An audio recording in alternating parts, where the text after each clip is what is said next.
I'm excited to be joined today by my friend Jason Gilbert. How are you doing today, Jason? Andy, I am doing fantastic, very blessed as always, and I want to thank you for giving me the opportunity to be here amongst your really A-list of guests that you've had. And I know your audience is just amazing. I've seen and heard a lot about who actually attends these podcasts, and for those who don't know you, they should get to know you. I've worked with you now for a little while, and just in the venture capital raise that you're doing, and having traveled the world and had clients in 25 different countries and helped put venture capital raises together for various companies in South Africa to Singapore and in between. Your pitch deck is one of the cleanest I had ever come across of where I first saw it. Usually I see one and it's going to take hours or days to really go through and recommend on how to make it better and stronger. And yours was one of the best. So anybody who's involved with that and Andy, then you're definitely in the right place. Well, thank you for that very much. And I really appreciate your insights, having worked with so many successful ventures and helping companies get funded. I really appreciate your advice. I was really excited to have you on with me. You and I collaborate weekly, and I always appreciate your insights. And I also love hearing about the awesome things you're involved with around the world. Just to give an intro to our audience here, I'm going to tell a little bit more about you. Jason attained an 8-figure business in just 2 years during the heart of the Great Recession. And he's a global philanthropist who incorporates military and business strategies into a unique philanthropic model for maximum impact. We're going to talk a little bit about that. And Jason was a Marine Special Operations Officer, and he is the founder of Orphan Angels Global nonprofit as well. First of all, Jason, I want to thank you for your military service. Oh, well, thank you for acknowledging that. And I pass that on to all the others that have served, especially those that have made, greater sacrifices than I have, either been wounded or made the ultimate sacrifice. So thank you on their behalf. To kick off the interview here, where were you? What happened? Who are you surrounded with that inspired you to do what you do today? That's a great question. After 10 years of active service as a Marine Corps officer, my wife passed away unexpectedly, suddenly. And I was, I had a 3-year-old daughter and an 8-week-old baby daughter who was also in the ICU on life support. She survived, fortunately. That's when I separated from active service and became an entrepreneur. I didn't want to go get a job. I decided to get into the investing world, and I learned it and skipped a lot of the steps because I'm kind of impatient, but I had very good mentorship. One of my mentors lived in Rancho Santa Fe here in the San Diego area. My goal was to try to become one of his neighbors, which I was able to do a few years later, really starting as a unemployed, widowed single father, and on unemployment, and then was able to launch the company that I did, the startup, in the fall of 2008, right when the economy crashed. The worst time to start a company, but we experienced hyper growth, and we were going downstream when everyone was swimming upstream, and we went from 0 to 8-figure. We hit 8-figure annual or aggregate mark by the end of year 2. With no investors and no debt. So then I exited that a few years later, and then that's when I transitioned into global advisory consulting, and coaching some of the young or the new startups and things like that, up to mid-size companies in 25 different countries, specifically on growth. Branding, marketing, sales. I said, well, if I can have hyper growth in the Great Recession, then you guys can have, strong growth in a good economy. And so that's what I did. So it varied. Some of it was focusing on helping them raise capital.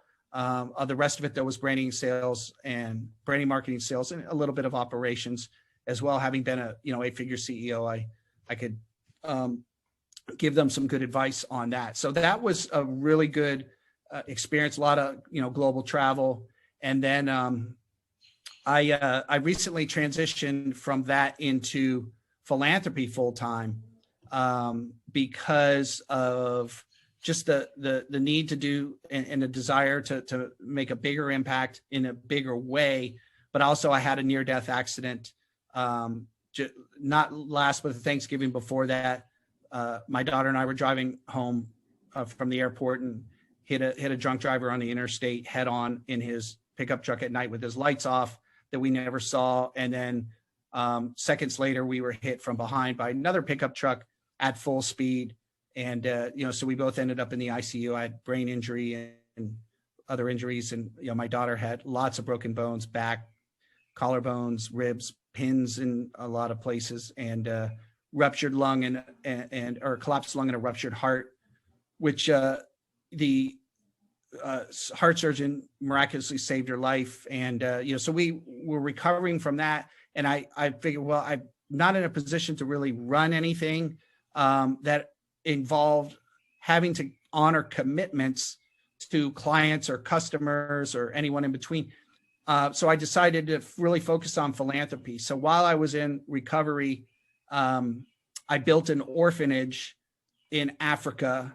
And that's really kind of how we started the Orphan Angels Global, which is a project of my 501c3. And if I could, I'll just share with you a little bit about how what we do is very different than any other charity. I mean, most charities, I studied a lot of them, and they're pretty much, you donate money to them and they go out and do good things. But we run it, as you said, we bring in military strategy, problem-solving strategy, really. That's what I mean, and business strategies to run it as efficiently as possible. And it's allowed us to, for our donors that donate, their money goes about 10 to 20 times further than it does in a typical charity. We're able to make that kind of an impact. We have practically no overhead. And we connect with these orphanages around the world and it started with building them. We say, I learned how, I had a good mentor that taught me how to build an orphanage with, very little donor money and, how to do it. And if people go to our website, orphanangelsglobal.com, they'll see literally a chronology of a photo album and videos of, start to finish what it kind of looks like. But we were able to build that one for less than like $10,000 and all the land that they could farm and then support themselves. So I have a saying that, or I like to repeat the saying that you can feed a man a fish for a day, or give a man a fish he'll eat for a day, or teach him how to fish, and then he can eat for a lifetime. And that's what we try to do, is make these orphanages sustainable, not just with clean water and even a little bit of solar for a little bit of, a light or charge a cell phone, but existing orphanages. What we have learned to do is to empty them out into foster homes. If they're a school or could be a school like the one that we work with in Nairobi, which was 100 kids when we came across it, we opened it up. We showed them how to brand themselves as the best school in the area, open it up to the outside community. The parents, the local parents are now, their kids go to school with the orphans. They all integrate and know each other. And then we teach them how to ask the parents, hey, can you house 1 or 2 orphans for 1 or 2 years? And then we emptied out that orphanage from like 100 to 20 in 2 months. And so you don't have to build and fill an orphanage, then build and fill another. We'll build an orphanage if someone wants to donate for that purpose, and we'll do it for them. We'll do everything for them. They don't have to do anything, and they'll have an orphanage that they have no responsibility for, but they can claim all the credit for if it's helpful for their business brand or, their church or, whatever reason they want to do it. We'll do that. Otherwise, we're working with existing orphanages on the ground. We are rescuing orphanages that are in crisis. They're out of money. Their kids are starving. They're behind on rent, about to be evicted. So we'll come in and give them money to get stable. And then we've got I've created a network of regional directors, the guys who are men and women who run the very best well-run orphanages in a particular country. We make them a regional director. And we say, if you teach the new orphanage that has come to us for help, we're going to stabilize them, but then show them how to raise money from donors on their own. How we'll set up a GoFundMe for them. You teach them how to find donors and how to talk to donors. And then we'll just send the money when it comes in. And then And then, we let them keep 10% of what is raised. So they're incentivized. So they earn money for their orphanage, and it's not just all dependent on what we're raising. So we have the emergency money and the construction money. That's what we are. But the long-term day-to-day money, if it's not a self-sustainable orphan, not every orphanage can have enough land for crops to, feed themselves or sell for profit. So we teach them how to raise the money. So that's the story in a nutshell, how I've gone from military to business to philanthropy, Andy. Very good. I love it, and I love being involved with you in Orphan Angels Global. It's been awesome to see all the great things that are happening. Throughout your career, military, business, and philanthropy, what are some of the top 2 or 3 mistakes to avoid based on the things you've seen over the years? Andy, that is a great question. And I have a straight answer for that. 3 things: trust but verify is 1. 2, don't let your health destroy your wealth. 3 is don't be selfish. Let me talk about each one of those real brief. So Ronald Reagan was kind of famous for borrowing the Russian term. I forget how you say it in Russian, but trust but verify. So many times people have been burned, or, they tell me a horror story. Or it wasn't even someone trying to do them wrong, but just something that went wrong because they trusted too much. It's okay. It's good to trust people. You can't, if you can't say I'll never go outside so I don't get hurt, but trust, but then verify. Got to make sure that what people tell you is the whole truth and nothing but the truth. Sometimes things are just left out, not even on purpose. And that one little thing that slipped through the cracks that you didn't know, if you'd known it, maybe you would have gone a different direction. So that's number 1. Number 2 is, so many times I see people, and this is true around the world, but especially in America, they will bust their butts to gain whatever, attain whatever objective it is, certain wealth or certain possessions, earn a certain revenue benchmark in their company, and they will kill themselves in the process. So then they spend all their money that they attained and grew over their lifetime on their health because they've neglected their health. So, you got to stay healthy. And I started to make this mistake when I was running my 8-figure company, was just get up all day long. There was more opportunity and money to make than there was time to make it. I couldn't believe we were in such a good position. And, fortunately I had great people, and, I could just be the orchestra conductor and not have to play all the instruments like a lot of people do. I wasn't like that, but I was neglecting my health, and I did develop some health problems later on that fortunately I was able to find and head off before it became more of a problem. But too many times I've seen people that end up spending all the money, the wealth they acquired on their health. Number 3 is not to be selfish. I think this is the number 1, it's the 11th commandment, because if you look at any wrongdoers, to me, being selfish is the root of all evil. To say money's the root of all evil, it's the love of money, I think, is what the Bible says is the root of all evil. It's that selfish. If you look at any criminal, anyone who has cheated you in a business or done you wrong, or not even done you like in an illegal bad way, but just, did something different, or in a relationship, people don't get along. It's all driven by selfish. There's some level of greed or selfishness. I mean, you could create a spectrum and define it. It's not always level 10, but if you try to tone down your own greed and need, and think about other people and how you can help them and benefit them, it really goes a long way. Andy, I know you're that way. I've seen that in your day-to-day life and your business, how you run your business, how you take care of your customers and your clients, your investors. I mean, and it really, really pays off. So if anybody is a example, prime role model on how to do that, it is Andy. Well, I appreciate you saying that. I've got a long way to go and a lot bigger impact I want to make, of course, but we're certainly, the funny thing about that too, Jason, while we're talking about it, is unexpected things and doors open for you when you do these things. And that's the thing. Yeah. It's not the intent of it, but it happens. It does. And doors open that you just could have never imagined. Yeah. And just from getting involved in something bigger. Basically, I found the more you give, the more you get. I mean, I used to hear that and I thought it was kind of cheesy, but I'm like, I don't show me the scientific formula that proves that. Like, I don't believe it. Right. But then it's like the more I give, the more generous I am, the more I get. And I don't know if you could say it's a law of attraction, it's God. I don't know. I'm a man of strong faith. I believe it's more the latter than the former, but it works, whatever it is. So yeah, generosity definitely comes back. I don't know too many people that have gone broke being generous. It's like it seems that it does, return a good ROI in some way. Absolutely. I totally agree.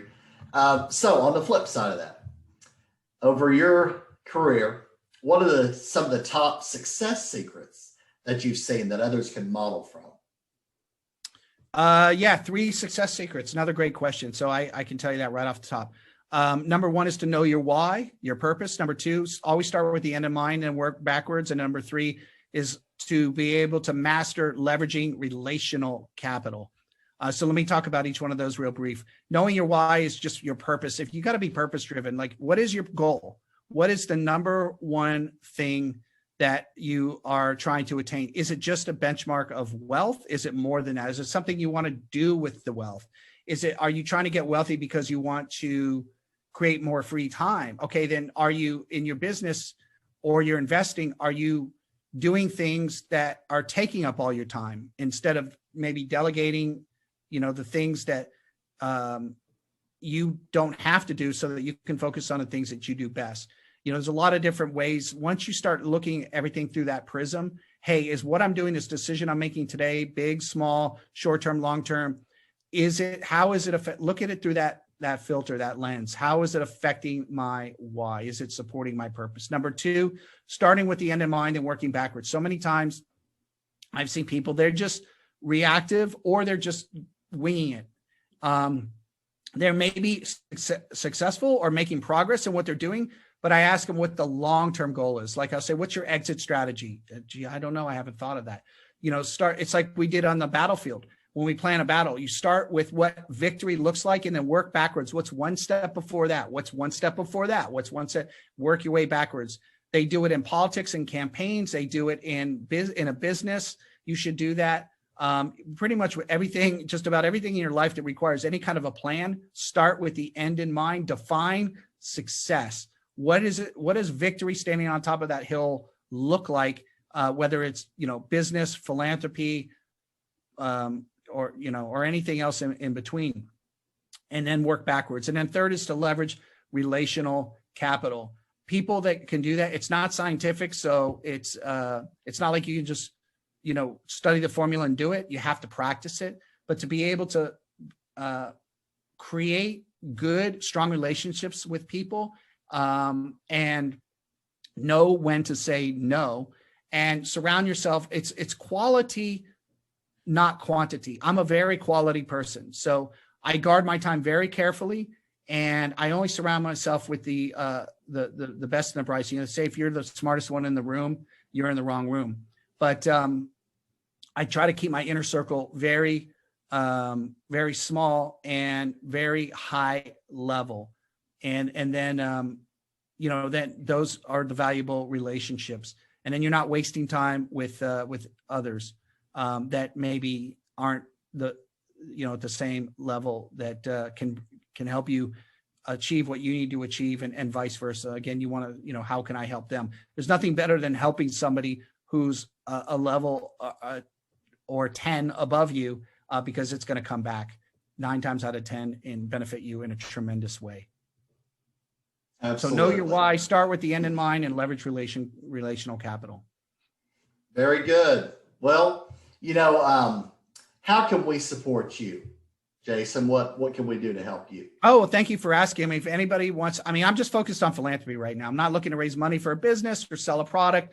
So if anybody wants to go to orphanangelsglobal.com, I'll throw it up here on the screen, and you can make a donation. We're looking for donors. And again, there's plenty of good charities that donate out there. But when you donate to Orphan Angels Global, your money is going 10 to 20 times further than it would in a typical charity because of our motto. And it's all right here. I'm not going to read the website to people. They can read it. But up here on the right, if you're watching this on video right now, you see the red flashing, the little donate button, and you can donate. Again, we have no overhead. I don't pay myself a salary. I don't hire and pay people. I've got all volunteers. I know how to it's hard to get people to volunteer regardless of their quality. I get really A-level people to volunteer and put in time like you, Andy, and you've just been tremendous. You actually helped us save one of the orphanages that was, out of money and rescue them so that they could eat until we could stabilize them. So thank you, and God bless you, and God bless everybody who's listening right now who feels that this might be something they would be interested or willing to either learn more about or share to others or to contribute to. Absolutely. Orphanangelsglobal.org. Orphan Angel, I might have said .com in the beginning, but .org. Yes, and I'll plan to put that in the video as well. But I've been able to meet with the group that you're talking about on a weekly basis, and it's high level, successful people that want to help others. Yeah. And I've seen the impacts, and just a little bit honestly can go a really long way. You'd be surprised, Yeah, unfortunately, none of our volunteer, we don't ask anyone to spend like a full-time or even part-time. I mean, we just do a call, a Zoom once a week. People are welcome to join if they want. We do it at the end of the day on Friday, so it's not interrupting, your normal work schedule. And we just kind of brainstorm and share, and hey, what does your project need? And, here's what we're doing, and here's what we want to do. Anyone have an idea? And then like you've been just a golden contributor to that, Andy. So I appreciate that. But, anyone else is welcome to join if you want to connect them, or they can connect with you and we can plug them in at any time. Some people can attend for 10 minutes instead of an hour and come in and make a contribution of advice or, and then leave. And that's perfectly fine. Like there's no expectations, whatever people can contribute in terms of their time, talent, or money. Well, it's been really awesome getting to know you and getting to know the other team members in Orphan Angels Global and seeing the things I get to see, when you're involved, pictures, videos, seeing what's happening on the ground. It's just really awesome. So Jason, I just really want to thank you once again for coming on with me today. I really appreciate all your advice and being involved in your organization with you. It's been an honor for me. So thanks for coming on with me. Thank you. Thank you very much. God bless you. God bless you too. That's going to do it for this edition of the Trucking Tower Podcast, and we'll see you guys soon. Take care, everybody. Take care.